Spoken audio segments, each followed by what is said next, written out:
لما نزل بعد 5 ايام من المرحله الاولى ان احنا كان في طلب باستخدام حكام اجانب من الرابطه، ان كان دي حيثيات يا استاذ طه، دي حيثيات انما مش توصيف للظرف الطارئ، دي حيثيات انما مش توصيف.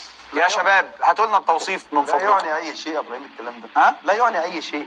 لا طيب خليني اسالك سؤال تاني مهم جدا بالنسبه لي. هل كل الانديه لحد ما يجهزوا لي بس، هل كل الانديه وافقت على هذه اللائحه ومضت ووقعت عليها ولا لا؟ طبعا من يوم القرعه يوم 19 اكتوبر. من يوم القرعه لحد الوقت الراهن. طيب اللي انا هفهمه من حضرتك لحد ما تجهز لي بس التوصيف بتاع الظرف الطارئ، انه قرار عدم خصم 3 نقاط من النادي الاهلي في نهايه الموسم استند وفقا لرؤيه مجلس اداره الرابطه وليس رؤيه لجنه المسابقات. انا كده فاهم صح؟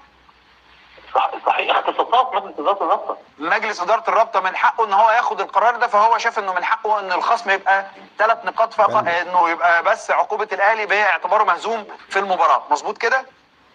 صحيح.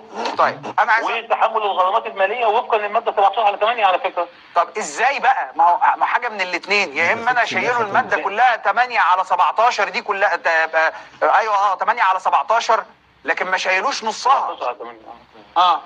لا تاني ده انا ما كنتش موجود في الاجتماع بتاع مجلس الاداره. اكيد عندهم قناعاتهم، اكيد هم شافوا حتى الشكوى اللي كانت جايه من النادي الاهلي انا ما اطلعتش عليها، فاكيد فيها حاجه ادت ان هم ياخدوا القرار دوت، وانا متاكد ان هم كانوا واخدين بالنسبه لهم القرار صحيح. طيب عايز تقول ان انت مش مسؤول عن القرار الثاني، القرار الثاني ده مش بتاعك، ده بتاع مجلس اداره الرابطه، عايز تقول كده صح كده؟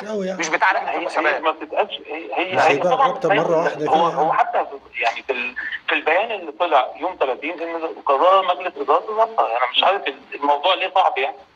قرار يعني الموضوع كان واضح حتى على السوشيال ميديا كلها كان موجود في الموقع ده. كابتن سيد عايز تسال استاذ طه؟ لا انا مش عايز اساله، انا عايز اقرا اللي هو لخص الكره المصريه في ال 15 دقيقه دول. هم دول الكره المصريه، هي بالدار كده ماتش القمه من غير اجتماع رابطه الانديه ولا لا، هو كده. شفتوا الكره في مصر، شفتوا اللي احنا بنتكلم فيه بقالنا شهرين، هو ايه؟ ان اللوائح ما بتطبقش، انها بتمشي مجاملات وبتمشي كوسه. شكرا والسلام عليكم.